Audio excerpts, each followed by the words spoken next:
Hello, good morning, नमस्कार। आप सभी का स्वागत है स्पिरिचुअलिटी मैटर्स अध्यात्म के मेरे चैनल पे। आई होप सब अच्छा कर रहे होंगे अपनी लाइफ में, लाइफ को एंजॉय कर रहे होंगे, बहुत सारा ज्ञान अर्जन कर रहे होंगे। इस सत्रों से आप बहुत सारा लाभ उठा पा रहे होंगे जो निरंतर हम आपके लिए लेकर के आ रहे हैं, आपको सन्मार्ग से जोड़ रहे हैं, आपके अंदर सत्य के प्रति एक आग्रह कर रहे हैं कि उससे जुड़िए, यानी सत्य के मार्ग पर चलने का प्रयास करिए।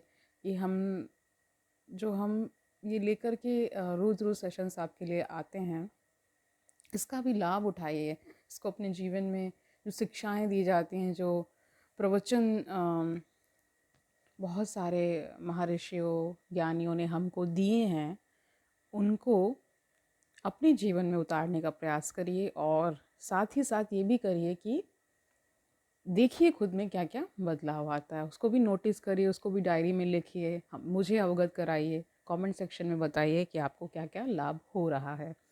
शुरू करते हैं आज का सेशन। जो शीर्षक चल रहा था वो क्या है? शून्य की तलवार से ना, है ना। यही तो चैप्टर है कि शून्य की बात हम कर रहे हैं निरंतर, है ना। शून्य ही मेरी तलवार है, ऐसा कौन कह रहा है? ओशो कह रहे हैं। और जो किताब हम जहाँ से ये सेशंस ले रहे हैं, उसका जो शीर्षक है अनंत से अनंत की ओर, है ना। तो आज दूसरा प्रश्न इसी श्रृंखला में है, उसको करेंगे, देखिए कहाँ तक पहुँच पाते हैं। तो ओशो से किसी ने पूछा है कि मैं कैसे शिष्य बन सकता हूँ। इसका उत्तर ओशो देते हैं, कहते हैं शिष्य बनने की ज़रूरत क्या है? तुम ऐसा प्रश्न क्यों पूछते हो? क्या तुम अनुभव करते हो कि तुम्हारा जीवन अर्थहीन है? तो ये वो भी ओशो भी पूछ बैठते हैं कि क्या तुम्हें ऐसा लगता है कि तुम्हारा जीवन अर्थहीन है? अगर अर्थहीन प्रतीत होता है ना, तो इसका मतलब कहीं ना कहीं चूक हो रही है, कहीं ना कहीं वो जो चलने का मार्ग है ना, जिस पर आप चल रहे हैं, उसमें कहीं ना कहीं फेरबदल करने की आवश्यकता है। कि तुम्हें किसी अर्थ की आवश्यकता है, ये भी प्रश्न कर रहे हैं। क्या तुम महसूस करते हो कि तुम्हारा जीवन रिक्त है? रिक्त यानी खाली है। क्या कुछ खालीपन सा महसूस होता है और तुम उसे भरना चाहते हो? ये सारे प्रश्न ओशो ने उस शिष्य से, यानी जो उनके पास आया था प्रश्नकर्ता, उसको बोले ये सारे प्रश्न। ठीक है। क्या ऐसा प्रतीत करते हो कि तुम अंधकार में हो और तुम आलोक में होना चाहते हो? ऐसा लगता है क्या कि अंधकार चारों तरफ है और तुम प्रकाश चाहते हो? सब कुछ तुम्हारे ऊपर निर्भर है। ये मैं भी कहती हूँ कि सब कुछ आपके ऊपर, हर एक इंडिविजुअल के ऊपर निर्भर करता है कि वो अपना जीवन कैसे व्यतीत करना चाहता है। अगर आप बहुत ज़्यादा क्लेश में रहेंगे, बहुत ज़्यादा दुख दर्द में रहेंगे, तो जो आपके पास रहेगा वही आप दूसरों को बांटेंगे। अगर आप बहुत शांत चित्त रहते हैं, बहुत शांति अनुभव करते हैं अपने जीवन में, तो उसी प्रकार का आप दूसरों को भी देना चाहेंगे, या आपसे होगा ही वैसा ही, है ना। अगर तुम जैसे हो वैसे ही तृप्त हो, अगर तुम जैसे हो उसमें कुछ चूक नहीं कर रहे हो, तब शिष्य बनने की कोई आवश्यकता ही नहीं है। क्यों सदगुरु को भी कर दिया जाए और क्यों अनावश्यक खोज में निकला जाए? परंतु अगर तुम्हारे भीतर रिक्तता, अर्थहीनता, चिंता, संताप, दिशाहीनता और अंधकार है, अगर तुम्हें लगता है कि तुम्हारा जीवन और कुछ नहीं केवल विषाद है, तब शिष्य हो जाना बहुत सरल है। तो इतनी सारी बातें ओशो ने कह दी कि अगर बहुत ज़्यादा इस प्रकार का अनुभव होता है, तब तो शिष्य होना बहुत आसान हो जाएगा। शिष्य होने का अर्थ केवल इतना है कि किसी ऐसे व्यक्ति के संपर्क में आ जाना जो कि पूर्णता को उपलब्ध हो गया है, जिसके पास कोई प्रश्न नहीं बचा, जिसके पास केवल एक उत्तर है। शिष्य एक सवाल है, सदगुरु एक समाधान है। ठीक है, समझ गए। और जहाँ तक मेरा संबंध है, शिष्य से ही शिष्यत्व आ गया है ना, के लिए ऐसी कोई शर्त नहीं है। शिष्य के ऊपर कुछ भी थोपना नहीं है, इसके विपरीत उसे अनावश्यक बोझ से मुक्त होने में और जितना संभव हो उतना निर्भर हो जाने में मदद करनी। निर्भर का अर्थ है जो बर्डन्स लेकर के आप अपनी लाइफ में चल रहे होते हैं, गुरु क्या करता है, सदगुरु क्या करता है? उन बर्डन्स को हल्का कर देता है, उनको कह देता है छोड़ो इन सब चीज़ों को, है ना।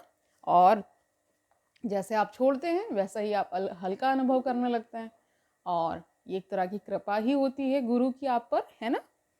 बस किसी ऐसे व्यक्ति के प्रति खुले और ग्रहणशील हो जाओ जो दुखी नहीं है, जो समाधि में जीता है, आनंद बांटता है, जिसकी उपस्थिति में तुम मौन को अपने ऊपर अवतरित होते हुए महसूस करो।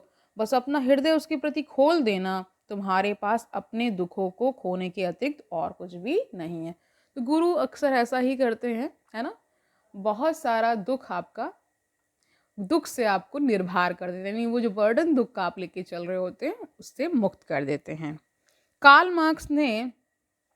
मार्क्स अपने कम्युनिस्ट मैनिफेस्टो को यद्यपि एक भिन्न ही संदर्भ में लेकिन एक अत्यंत महत्वपूर्ण संदेश के साथ समाप्त करता है, जो कि शिष्य के लिए भी उतना ही महत्वपूर्ण एवं उपयोगी है जितना कि वह श्रमजीवियों के लिए सोचता था। उसने लिखा कि दुनिया के श्रमजीवियों एक हो जाओ, ठीक है, और भयभीत मत हो, क्योंकि तुम्हारे पास खोने के लिए सिवाय जंजीरों के और कुछ भी नहीं है ना। यानी कहते हैं जब खोने के लिए कुछ भी नहीं बचता तो डर अपने आप विलीन हो जाता है। डर तब तक आपको लगता है जब तक आपको ये लगता है कि कुछ मेरे पास है जो छिन जाएगा या आपसे दूर हो जाएगा। जिस संदर्भ में वह बात कर रहा था उस संदर्भ में तो शायद वह सही न हो, क्योंकि कम्युनिस्ट क्रांतियां तो हो भी चुकी, जंजीरें बदल गई, लेकिन आज़ादी नहीं आई। क्यों नहीं आई? क्योंकि जो भी आपको मुक्त कराने आता है वो स्वयं क्या हो जाता है, लालसा और लालच में पड़ जाता है, किसी ना किसी लालसा में पड़ जाता है, फिर वो आपका शोषण करने लगता है। यानी कि केवल चेहरे बदलते रहते हैं, नियति वहीं की वहीं रहती है श्रमजीवियों की, है ना। देखा होगा आपने, पहले बुर्जुआ जंजीरें हुआ करती थी, अब कम्युनिस्ट जंजीरें हैं जो ज़्यादा नई, अधिक मजबूत हैं, जिनसे छुटकारा पाना और भी ज़्यादा मुश्किल है।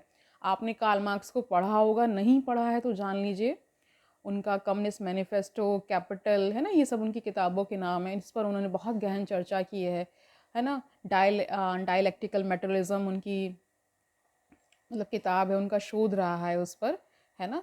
तो हर चीज़ वो पैसे से, इकोनॉमी से जोड़ देते थे। कहते थे कि अगर आपका सोशल क्लास ठीक नहीं है तो इसका मतलब कहीं ना कहीं आप आर्थिक रूप से कमज़ोर रहे होंगे, तभी आपका सोशल स्ट्रक्चर या सोशल आपकी पोजीशनिंग अच्छी नहीं है ना। ठीक है। मैंने इस पर एक हमारा पूरा एक पेपर कार्ल मार्क्स पर था, एमए सोशियोलॉजी में हमारा एक पूरा पेपर कार्ल मार्क्स पर था, तो मैंने उस पर बहुत गहन अध्ययन किया था उस समय। ठीक है। तो उसी में सब सारी चीज़ें बताई गई कि कार्ल मार्क्स की जो मनोदशा थी उसका कारण ये भी था, मैंने पढ़ा था उसमें, कि उनके यहाँ जो बच्चे आते थे काम करने वो भूख से मर जाते हैं। तो उसकी बहुत ही कह सकते गहन धक्का कार्ल मार्क्स को लगा था कि भूख से तड़प कर जब वो बच्चे मरे और आसपास जो उनकी गतिविधियां घट रही थी वो उसी प्रकार थी, इसीलिए इस तरह का वो कुछ लिख पाए, इस तरह का शोध कर पाए, इस तरह का उनका फ़िलॉसफी बन पाया, है ना। उन मटेरियलिज्म की वो बात करते रहे, कैपिटलिस्ट की बात करते रहे, कैपिटलिस्ट खून चूसते हैं, इस तरह से उन्होंने बहुत सारी चीज़ें कि सारे सारे काम तो लेबरर्स करते हैं, यानी सारा कुछ वो कर रहे हैं और उनको अंत में बहुत कम अमाउंट, बहुत कम शेयर मिल रहा है ना। सारा तो कैपिटलिस्ट ले जा रहे हैं, है ना। उनके श्रम का भी उन्हें ठीक से कभी कभी नहीं मिलता है, उन पर शोषण हो रहा है, इस तरह से है। अगर आप गूगल सर्च करेंगे तो कार्ल मार्क्स को वन ऑफ द पॉइनियर्स, है ना, माना जाता है, चाहे वो सोशियोलॉजी हो, पॉलिटिकल साइंस हो, सब में पढ़ाया जाता है ना। आगे बढ़ते हैं। कह रहे परंतु जिस संदर्भ में मैं बात कर रहा हूँ उसमें यह एकदम उपयुक्त है। एक शिष्य के पास खोने को कुछ भी नहीं है सिवाय उसके दुखों के, क्योंकि तुम्हारे पास दुख के अतिरिक्त कुछ है ही नहीं, लेकिन तुम अपने दुख ऐसे छिपाते हो जैसे कि तुम्हारे पास कोई बहुमूल्य खजाना हो, और तुम पूछ रहे हो कि शिष्य कैसे बनूं।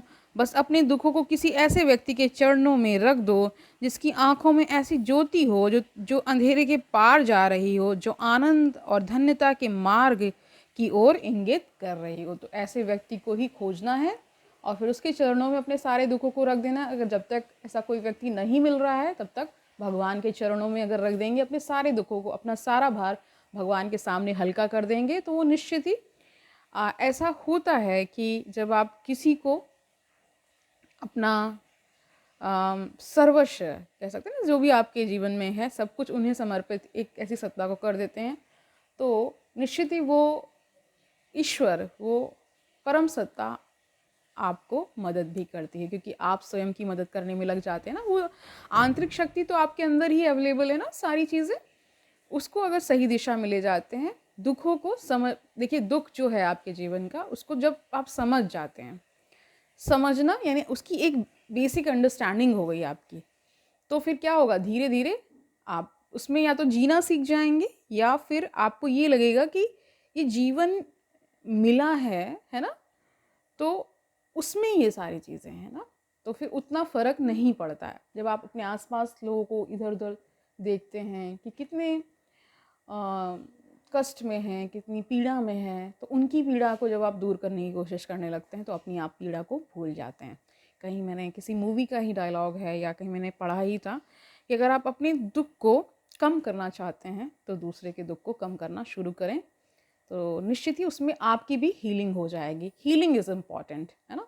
क्यों इम्पॉर्टेंट है? क्योंकि उसके बाद जो जीवन आपको मिलता है, यानी कि एक तो ये है कि अंधेरा है, अंधेरे की जो पहली जब अंधेरे के बाद जो पहली किरण आती है उसकी अनुभूति अगर आपने कभी की हो तो आपको एक वाव मोमेंट मिलने वाला है। मतलब एक आश्चर्य के भाव से आप भर जाएंगे कि प्रकृति में इतना सुंदर सुंदर सब कुछ होता है और हम उस पर उतना ध्यान नहीं दे रहे होते हैं। वो सारे मैसेजेस हैं, इनको हम डिकोड नहीं कर रहे हैं। जैसे रात के बाद अंधेरा, रात में आप क्या देखते हैं कि रात भी ज़रूरी है क्योंकि नींद के लिए, है ना, विश्राम के लिए उसकी अपनी इम्पोर्टेंस है। अब कार्य करना है तो रोशनी चाहिए, उसके लिए वो किरण चाहिए, है ना।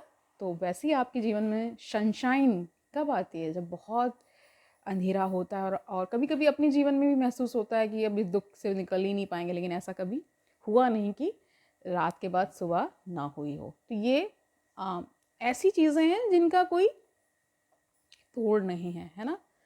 तो उनको जब आप जीवन में एक एक रखते जाएंगे अपने जीवन में और संभलते जाएंगे उसके प्रति, तो निश्चित ही आपको एक नई अनुभूति होने ही वाली है। तो आज के लिए इतना ही रखते हैं, नेक्स्ट प्रश्न हम कल लेने वाले हैं, ठीक है। तो आज की पूरी चर्चा का क्रक्स क्या है? प्रश्नकर्ता ने प्रश्न पूछा था कि मैं शिष्य कैसे बनूं, है ना, कैसे हो सकता हूं शिष्य।